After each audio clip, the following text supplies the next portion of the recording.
청취자 여러분 안녕하세요. 오늘 저희는 청취자께서 보내주신 투자 분석 보고서 한 묶음을 가지고 아주 깊은 이야기를 나눠보려 합니다. 오늘의 주인공은 서호전기라는 기업인데요. 언뜻 보면 그냥 항만 크레인에 들어가는 제어 시스템 만드는 평범한 부품 회사 같거든요. 근데 이 보고서들은 전혀 다른 이야기를 하고 있습니다. 서호전기가 어떻게 미중 패권 경쟁과 글로벌 항만 자동화라는 이 거대한 두 파도의 한가운데에 서게 됐는지 그 거대한 서사를 함께 따라가 보겠습니다. 이게 단순한 기업 분석을 넘어서 시대의 흐름을 읽는 시간이 될 겁니다. 자, 그럼 한번 시작해 볼까요? 우선 서호전기가 어떤 기업인지 그 정체성부터 확실히 해야겠죠? 보고서를 보니까 와, 1981년에 설립됐네요. 네, 벌써 40년이 훌쩍 넘은 기업이죠. 근데 놀라운 건 40년 넘게 항만 크레인 제어 시스템이라는 정말 한 우물만 팠다는 거예요. 요즘 세상에 이런 장인 정신 진짜 보기 드문데요. 맞습니다. 바로 그 40년의 역사가 이 기업의 핵심 경쟁력을 만들었다고 봐야죠. 보고서는 서우전기의 전략을 하이브리드 전략이라고 정의하는데요. 이게 아주 흥미로운 지점입니다. 하이브리드 전략이요. 네, 그러니까 크레인을 움직이는 핵심 하드웨어 있잖아요. 예를 들어 모터나 드라이브 같은 부품들.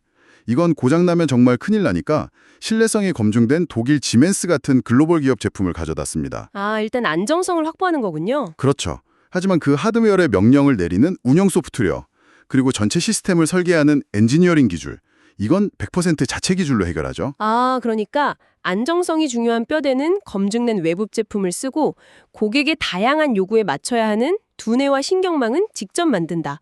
이게 왜 강점이죠? 바로 그 지점입니다. 예를 들어서 네덜란드 로테르담 항구가 자신들만의 아주 독특한 물류 처리 방식을 가지고 있다고 해보죠. 네네. 기성품 소프트웨어로는 완벽하게 대응하기 어렵거든요. 하지만 서호전기는 고객사 요구에 맞춰서 소프트웨어를 완벽하게 다시 프로그래밍해 줄 수 있는 겁니다. 아하. 이건 하드웨어랑 소프트웨어를 그냥 통째로 파는 일체형 공급자는 해주기 어려운 일이죠. 안정성과 유연성, 이 두 마리 토끼를 다 잡은 겁니다.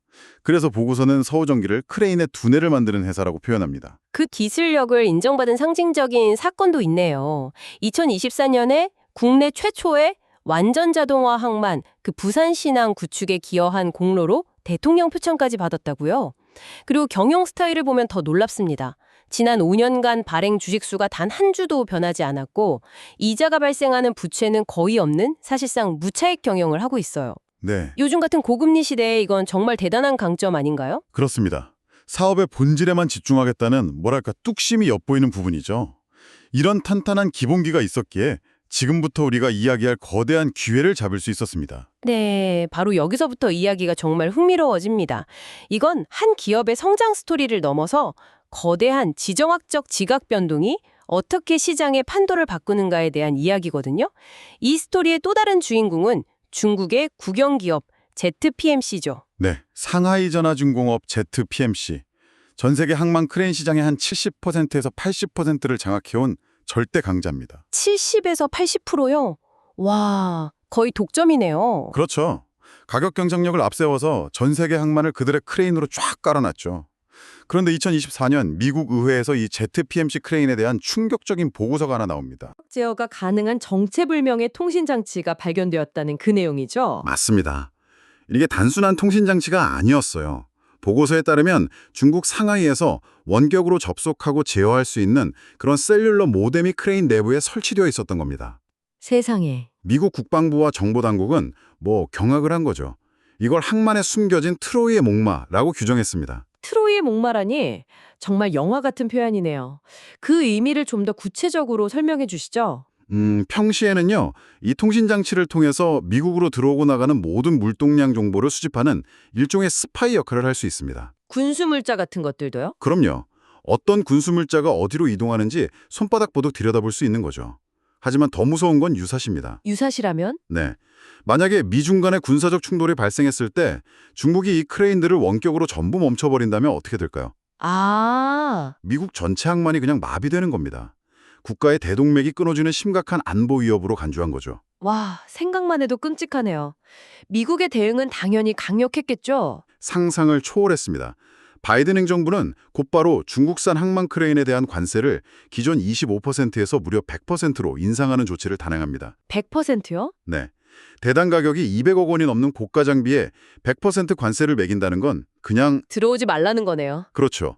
앞으로 미국 땅에 발도 붙이지 말라는 퇴출 선언이라 마찬가지입니다. 그렇게 ZPMC라는 거대한 장벽이 무너지면서 거대한 시장의 공백이 생긴 거군요.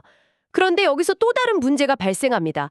보고서를 보니까 정작 미국 내에는 이 거대한 항만 크레인을 만들 수 있는 기업이 단 한 곳도 없다고요?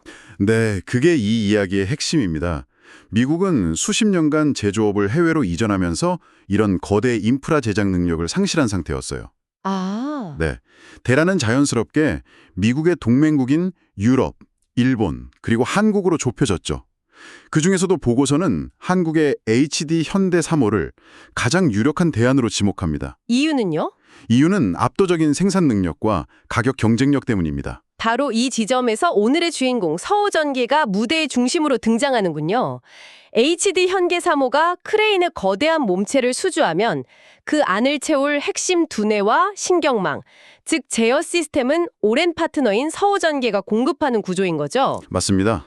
이 파트너십이 얼마나 강력한지를 보여주는 상징적인 사건이 있었죠. 2025년 5월에 캐서린 타이 미국 무역대표부 대표가요. HD 현대 부회장을 직접 만납니다. 정부 관료가 직접요? 네, 만나서 크레인 공급 협력 문제를 논의했다는 보도가 나옵니다. 이건 단순히 민간 기업 간의 거래를 넘어선 겁니다. 미국 행정부가 직접 나서서 한국의 특정 기업 컨소시엄을 ZPMC의 대안으로 점찍고 공급망 재편을 독려하는 사실상 한미동맹 차원의 프로젝트가 된 거죠. 그렇군요. 이건 신규 크레인 시장 이야기고요.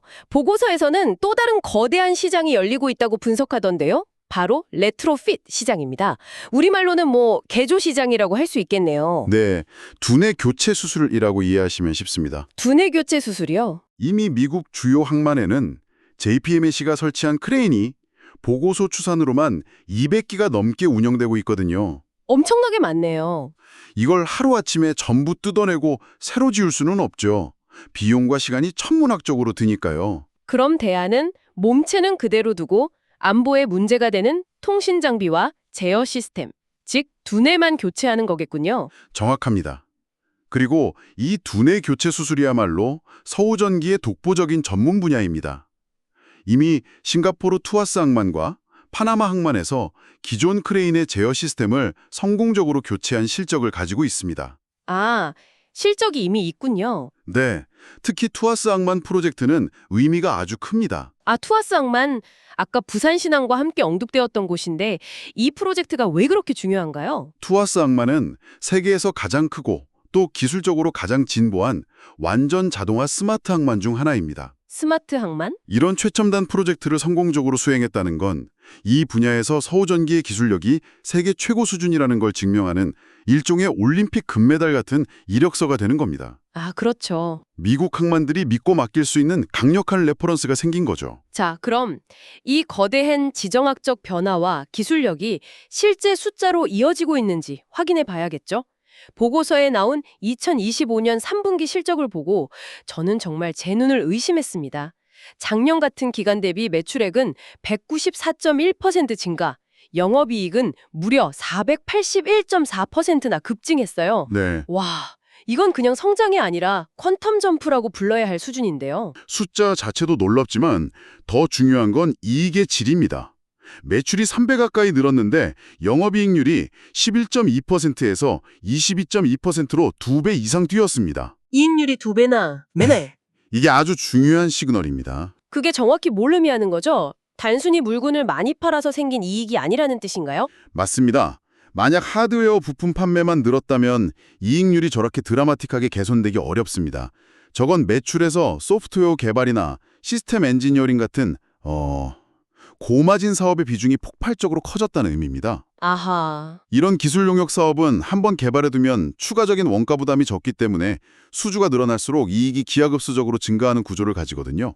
그렇군요. 앞서 말씀드린 부산신항, 싱가포르 투아쌍만 같은 대형 프로젝트의 성과가 본격적으로 재무제표에 반영되기 시작한 거죠. 돈을 버는 체질 자체가 바뀌고 있다는 분석이군요. 재무 상태도 인상적입니다. 현금성 자산이 360억 원에 달하는데 부채는 거의 없는 무차입 경영. 이건 위기 상황의 방어막이자 기회가 왔을 때 망설임 없이 투자할 수 있는 강력한 무기가 되겠네요. 특히 요즘 같은 고금리 시대에는 금융비용 부담 없이 사업을 확장할 수 있다는 것 자체가 엄청난 경쟁력입니다. 미래 성장을 위한 실탄을 충분히 비축해둔 셈이죠. 보고서는 투자자 관점에서 주주 환원 정책도 긍정적으로 평가하고 있더군요. 꾸준히 배당을 늘려온 주주 친화적 기업이라고요. 네, 폭발적인 이익 증가를 바탕으로 2025년 주당 배당금이 최대 2,500원까지 가능할 것으로 예측하는데요. 현재 주가 기준으로도 4%가 넘는 높은 시가 배당률입니다. 4%면 굉장히 높네요. 그렇죠. 이런 안정적인 배당은 주가가 하락할 때 주가를 방어해주는 훌륭한 안전판 역할을 할 수 있습니다. 상에 리스크 없는 투자는 없겠죠? 보고서가 지적하는 위험 요인들도 냉정하게 짚어봐야 합니다. 그런데 저는 이 리스크 분석 파트를 보면서 조금 의문이 들었습니다. 어떤 부분이신가요? 보고서는 리스크로 경기 변동성, 소수 고객에 대한 높은 의존도, 환율 변동 이 세 가지를 들고 바로 다음 문장에서 하지만 괜찮다는 식으로 분석을 마무리하거든요. 잠깐만요. 특히 소수 대형 고객에 대한 높은 의존도는 굉장히 심각한 문제 아닌가요? 만약 핵심 파트너인 HD 현대사모가 전략을 바꾸거나 더 저렴한 업체를 찾게 되면 서우전기는 하루아침에 큰 타격을 입는 거잖아요. 그 지적은 모든 투자자가 가장 먼저 던지는 질문이고 이 기업의 가장 큰 아킬레스건으로 꼽히는 부분입니다. 아주 날카로운 지적이세요. 보고서도 이 부분을 가볍게 보지는 않습니다. 다만 그 리스크를 상쇄할 요인이 더 강하다로 판단하는 건데요. 그 근거는 두 가지입니다. 네. 첫째, 서우전기와 HD 현대사모의 파트너십은 수십 년간 이어져 온 단순한 갑을 관계가 아니라는 겁니다. 제품 개발 단계부터 함께 해온 기술적으로 매우 깊게 통합된 관계죠. 둘째, 제어 시스템은 크레인의 두뇌와 신경망입니다. 이걸 다른 업체 것으로 교체하는 건 자동차 타이어를 바꾸는 수준이 아니라 사람의 뇌와 신경계를 통째로 바꾸는 것과 같은 엄청난 비용과 위험이 따르는 일이죠. 즉, 전환 비용이 극단적으로 높다는 겁니다. 기술적 해자가 워낙 깊어서 파트너가 쉽게 바꿀 수 없는 구조라는 거군요. 알겠습니다. 그럼 두 번째 리스크, 경기 변동성은 어떻습니까?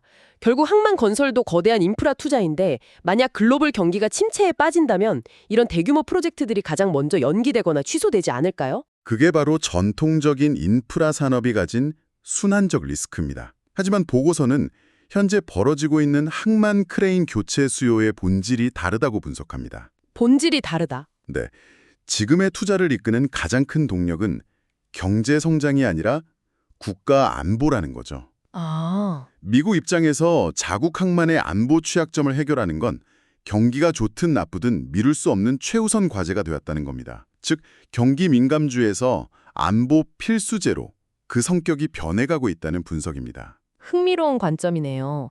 수요의 성격이 경제적 필요에서 전략적 필수로 바뀌고 있다는 거군요. 맞습니다. 마지막 환율 리스크는 부품을 수입도 하지만 매출의 대부분이 수출에서 발생하기 때문에 어느 정도 상쇄되는 효과가 있다고 보고서는 설명하고 있습니다. 자, 오늘 이야기를 종합해보면 서우전기라는 기업은 항만 자동화라는 기술의 파도와 미중 공급망 재편이라는 지정학의 파도, 이 두 개의 거대한 파도를 동시에 타고 있는 아주 특별한 위치에 있는 것 같습니다. 보고서는 결론적으로 서우전기를 더 이상 단순 부품주가 아닌 산업 인프라의 안보 자산으로 그 가치를 재평가해야 한다고 강력하게 주장하고 있습니다. 네, 포스트 ZPMC 시대, 즉 ZPMC가 퇴출된 시장의 가장 확실한 수혜자라는 점, 그리고 이미 숫자로 증명된 폭발적인 실적 성장이 일회성이 아니라 구조적 성장의 초입 단계일 가능성이 높다는 것이 보고서가 전하는 핵심 메시지입니다. 오늘 긴 시간 동안 청취자께서 보내주신 자료를 바탕으로 깊은 이야기를 나눠봤는데요. 마지막으로 이런 질문을 하나 던져보며 마무리하고 싶습니다. 이 보고서는 대부분 미국의 대체 수요에 초점을 맞추고 있습니다. 하지만 한번 생각해 보시죠. 미국이 중국산 크레인을 국가 안보 위협으로 공식 규정했다면 미국의 가장 가까운 동맹국들, 예를 들어 유럽이나 호주, 일본 같은 나라들은 자국의 항만을 내려다보며 지금 어떤 생각을 하고 있을까요? 어쩌면 우리가 오늘 분석한 이 거대한 시장의 크기는 이제 겨우 시작에 불과한 것일지도 모릅니다.